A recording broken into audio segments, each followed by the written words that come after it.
Why the hell are you still here? Private Das to finish praying for us, sir.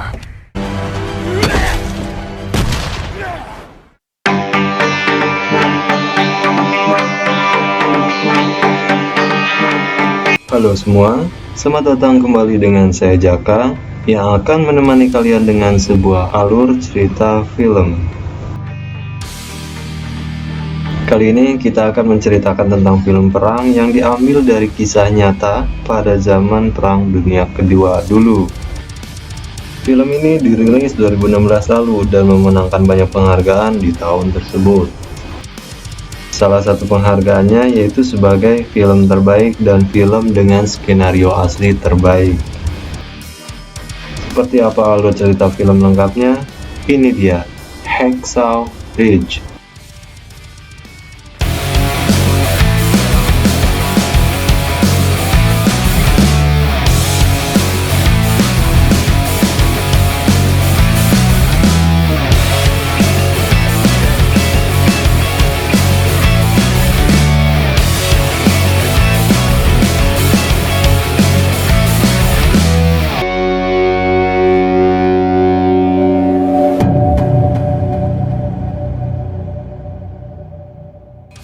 Di awal film, kita diajak menyaksikan kengerian perang di Iwo Jima, sebuah pulau di Jepang. Di situ kita melihat bergeletakan mayat yang terpotong-potong dan juga terbakar, dan terlihat seseorang yang sedang digotong menggunakan tandu. Film kemudian mundur jauh ke 16 tahun sebelumnya. Di sebuah daerah Virginia, Amerika, kita melihat bocah bernama Desmond dan kakaknya yang sedang bermain menaiki bukit, bercanda, dan berteriak-teriak seru. Film kemudian memperlihatkan seseorang bernama Dos yang berdiri di pemakaman dan berbicara sendiri, seolah seperti kuburan teman-temannya. Sepulangnya ke rumah, Dos melihat kedua anaknya berkelahi dan dia pun hanya melihatnya. Perkelahian pun berhenti saat Desmond memukul kakaknya dengan batu dan langsung pingsan. Dos dan istrinya pun langsung membawa kakaknya Desmond yang bernama Tom untuk menyelamatkannya, yang terlihat Desmond sangat shock di situ. Menyesal dengan perbuatannya. Dia pun dimarahi ayahnya dan ibunya pun membela Desmond dan menenangkan anaknya yang sedang shock tersebut. Desmond yang trauma tidak bisa tidur dan menghampiri ibunya yang baru saja bertengkar dengan ayahnya yang seorang veteran perang yang juga trauma. 15 tahun kemudian, terlihat Desmond yang sudah remaja. Dia bekerja di sebuah gereja. Di situ dia melihat kecelakaan di depan gereja tersebut. Desmond yang sigap menyelamatkan orang tersebut dengan menyumbat pendarahan dengan sabuknya dan langsung membawanya ke rumah sakit pada saat itu. Di rumah sakit, Desmond melihat banyaknya orang yang sakit dan pandangannya kemudian tertuju pada seorang perawat muda bernama Dorothy yang berada di bagian donor darah. Desmond terlihat seperti menyukainya dan dia pun berkenalan. Kemudian dia pun mendonorkan darahnya. Keesokan harinya, Desmond terlihat ceria dan berpamitan pada ibunya dan keluarganya untuk menemui seorang gadis pujanya di rumah sakit. Dan di rumah sakit, Desmond merayu Dorothy hingga berlanjut ke bioskop menonton sebuah film pada malam harinya. Dan di malam lain, terlihat Desmond makan malam dengan ayah dan ibunya. Tiba-tiba, Tom kakaknya Desmond datang dengan memakai seragam tentara. Melihat itu, ibunya bertanya mengapa dia tidak memberitahunya. Dengan argumennya, Tom meyakinkan ibu dan keluarganya. Sedangkan ayahnya yang veteran perang kemudian teringat masa-masa lalunya yang dengan emosional dia menceritakan kengerian perang dan tak mau jika anaknya harus mengalaminya juga. Tom pun diusir oleh ayahnya. Keesokan harinya, saat Desmond mengantar Dorothy ke rumah sakit, dia mengatakan bahwa dirinya telah mendaftar militer, tapi sebagai seorang paramedis. Dorothy yang tidak ingin kekasihnya kenapa-napa tidak setuju dan marah. Dia pun meminta Desmond untuk menikahinya jika tugas pertama dia sudah selesai. Setelah itu, Desmond menemui ayahnya yang berada di pemakaman tentara, yang tak lain adalah teman-teman seperjuangannya dulu. Di situ, Desmond bilang jika dia juga telah mendaftar ke militer karena hatinya terdorong untuk melayani negara, melihat teman-teman seumurannya semuanya mendaftar ke tentara. Desmond sebenarnya penentang perang, dia tidak ingin membunuh. Maka dari itu, dia mendaftarkan diri seorang medis. Ayahnya yang kecewa pun menceramahinya. Namun, Desmond yang merasa orang-orang seumurannya semua berjuang untuk negara, dia mempunyai tekad untuk melanjutkan keinginannya. Keesokan harinya, Desmond pun berangkat dengan sebuah Alkitab kecil di tangannya, pemberian Dorothy, yang meminta jangan pernah berhenti untuk berdoa. Dan di dalam Bible itu, Dorothy menyelipkan foto untuk disimpan oleh Desmond. Sampainya di kamp prajurit, Desmond pun berkenalan dengan teman-teman barunya. Tak lama kemudian, datang seorang komandan bernama Sersan Howell dan memerintahkan mereka untuk bersiap latihan. Di pelatihan pertama, mereka diajarkan untuk menyimpul tali tambang, dan di situ terlihat simpul tali Desmond yang salah. Latihan dilanjutkan di mana Desmond menjadikan Smithy sebagai saingan terkuat. Setelah itu, mereka diajarkan cara menggunakan senjata. Tapi pada saat itu, Desmond tidak mengambil jatah senjatanya. Dan komandan pun bertanya, yang kemudian dijawab dengan Desmond bahwa dia tidak ingin menyentuh senjata. Desmond pun dilaporkan ke kaptennya bernama Kapten Glove. Dia berargumen bahwa saat mendaftar, dia meminta syarat untuk tak memegang senjata. Sang kapten pun mengungkapkan jika dia tak mau seorang prajurit tentara tanpa memegang senjata. Desmond pun membela bahwa dia bisa diturunkan ke medan perang sebagai para medis yang bisa menyelamatkan teman-teman prajuritnya yang terluka. Selain itu, dia juga meminta untuk tidak ditugaskan pada hari Sabtu, karena dia seorang penganut Advent di mana hari Sabtu tidak boleh bekerja. Kapten Glove pun menegaskan bahwa dia tidak mungkin menerima persyaratan Desmond dan hendak menjatuhkan pasal gangguan kejiwaan pada Desmond. Kemudian Desmond pun dipresentasikan ke teman-teman sekompinya sebagai penentang perang yang sok penyelamat mau ikut berperang tanpa memegang senjata dan membunuh. Di malam harinya, Desmond diganggu Smithy yang menganggap keberadaannya melecehkan prajurit dengan tak mau berperang.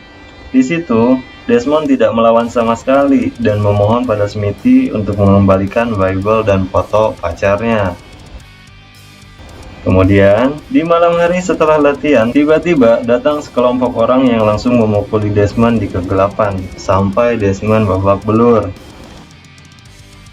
Keesokan harinya, komandan bertanya siapa yang melakukan itu, dan dia pun mengajaknya untuk pulang saja dengan baik-baik. Tapi di situ, Desmond bilang jika dia tidak diserang siapa-siapa. Keesokan hari di saat sertifikasi pelatihan, Desmond tidak diizinkan untuk libur jika dia tidak menyentuh senjata sama sekali. Padahal sore itu dia akan menikahi kekasihnya. Dia bersikeras untuk tak memegang senjata sedikit pun, dan dia pun dijebloskan ke penjara militer. Sementara kekasihnya sedang bersiap untuk menikah, menunggu Desmond yang tak kunjung datang. Di penjara, dia diyakinkan kembali oleh Kapten Glove bahwa dia tidak bisa menyelamatkan orang jika tidak memegang senjata. Tak lama kemudian, Dorothy yang datang ke sel membesuk dan meminta Desmond untuk menuruti saja permintaan militer untuk memegang senjata. Dan masalah pun selesai. Dia bisa melanjutkan kembali pelatihannya. Tapi, Desmond tetap pada pendiriannya. Melihat keteguhan hati Desmond, Dorothy pun luluh dan mendukungnya. Saat kemudian, Dorothy menelpon orang tuanya Desmond dan menjelaskan semua keadaannya. Oh, thank you, Dorothy. Keesokan harinya, ayah Desmond yang veteran perang pun datang dengan menggunakan seragam lengkap. Dia meminta bertemu dengan Brigjen McGrew yang menjadi atasannya dulu. Sementara Desmond dibawa untuk diadili di pengadilan militer karena dia seorang penentang perang. Di luar persidangan, ada Dorothy dan ayahnya Dos yang membawa surat dari bekas atasannya dulu. Dia memaksa meminta masuk untuk kemudian memberikan surat tersebut pada hakim karena merasa anaknya dilindungi hukum. Di surat itu tertulis bahwa DOS diizinkan untuk terjun ke medan perang menjadi paramedis tanpa harus memegang senjata. Di situ, para atasannya pun mencabut tuntutannya. Sidang pun berakhir. Hari penugasan pun tiba, di mana para prajurit baru itu melihat tumpukan mayat prajurit yang akan digantikan mereka. Sesampainya di pos pertama, mereka bergabung dengan tentara yang tersisa di kompi sebelumnya. Di situ, mereka menceritakan keganasan tentara Jepang yang tak pantang menyerah. Pada saat itu juga Desmond diberi helm baru yang anti peluru oleh teman sesama medisnya. Menuju ke medan perang, mereka menyaksikan ledakan-ledakan bom di atas sana.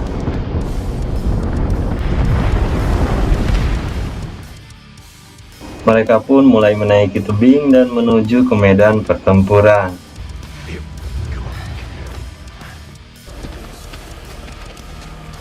Di balik kepulan asap dan tumpukan mayat, mereka menyelinap mencari musuh.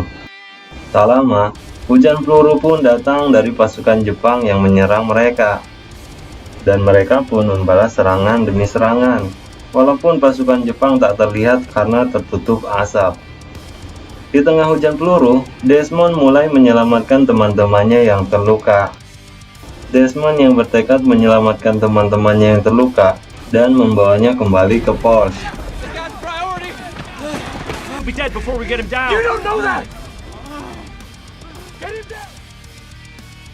Di situ, terdapat pos menuju bawah tanah yang menjadi target untuk mereka rebut. Smithy pun melemparinya dengan bom dan membuat tentara Jepang terkocar-kacir, dan pertempuran hari itu mereka menangkan.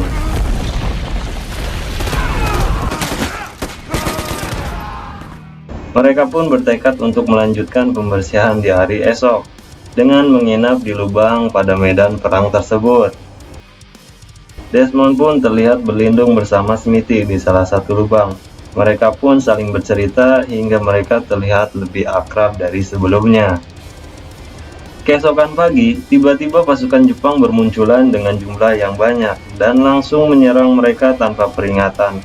Pertempuran hari itu pun terjadi lebih awal. Merasa pertempuran tidak seimbang, mereka pun memutuskan untuk mundur, dengan Desmond yang sibuk menyelamatkan teman-temannya yang terluka. Terlihat Smithy pun tertembak beberapa peluru di badannya. Melihat itu, Desmond langsung menggendong dan membawanya ke belakang. Tapi sayang, Smithy telah tewas. Sementara tentara Amerika semuanya turun, Desmond yang tinggal sendiri di atas mendengar teriakan-teriakan temannya yang masih di medan perang. Dia pun bertekad untuk menyelamatkannya. Di balik ledakan bom, Desmond mengecek satu persatu mayat tentara mencari yang masih hidup dan masih bisa diselamatkan. Dia yang tinggal sendiri menurunkan teman-temannya dengan tambang. Di bawah medan peperangan, terlihat penjaga yang kaget melihat ada pasukan terluka berdatangan turun dari atas. Cerita kembali lagi ke DOS yang sempat terkepung oleh tentara Jepang yang melakukan pembersihan. Dia pun pura-pura mati.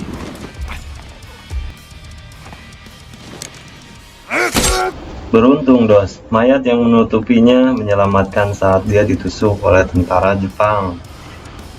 Kemudian kita melihat di kamp penampungan, sang kapten meminta bantuan tambahan prajurit untuk menyerang kembali di hari esok. Kembali ke DOS yang ketahuan menyelinap. Dia dikepung dan kemudian dia memasuki ruang bawah tanah tempat prajurit Jepang berdatangan. Di situ, dia bertemu tentara Jepang yang terluka dan tak berdaya. Dia pun mengobatinya. Dan di malam itu, Desmond kembali menyelinap mencari dan mengecek tentara-tentara yang terluka untuk diselamatkan. Bahkan tentara Jepang sekalipun dia selamatkan. Malam itu, dia tanpa henti membawa dan menurunkan prajurit-prajurit yang terluka.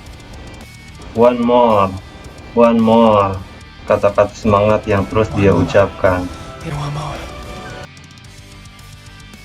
Hari pun berganti. Desmond yang terus mencari prajurit yang terluka bertemu dengan Kolonel Hoel dan dia pun mengobati lukanya. Sementara di camp, sang kapten kebingungan melihat tentara-tentara yang terluka selamat dari medan perang. Di situ, salah seorang bilang jika Doss lah yang melakukan semuanya. Desmond Doss yang sedang menyelamatkan kolonel dikepung tentara Jepang. Sampai akhirnya, mereka selamat atas bantuan serangan dari bawah. Doss yang tampak shock dibantu dan diperlakukan seperti pahlawan oleh teman-temannya.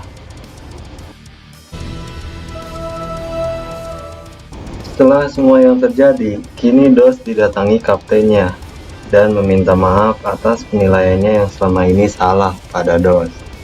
Di situ, kaptennya pun memberitahu Doss jika besok akan melakukan penyerangan. Sementara besok itu adalah hari Sabtu di mana hari Doss tidak mau bertugas. Sedangkan para prajurit lain tidak mau berperang jika Doss tidak ikut. Doss pun dengan berat hati memulai penyerangan dengan berdoa terlebih dahulu. Sementara kapten dan teman-temannya semuanya menunggu. Selesai berdoa, mereka pun naik ke medan pertempuran dengan penuh keyakinan.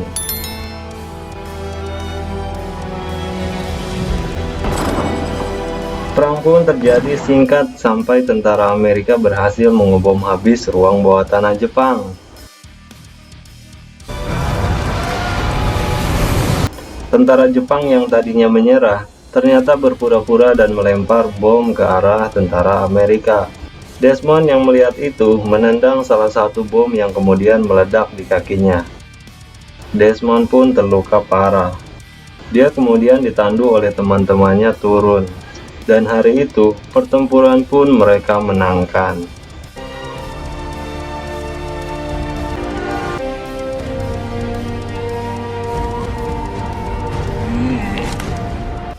We've taken Axel.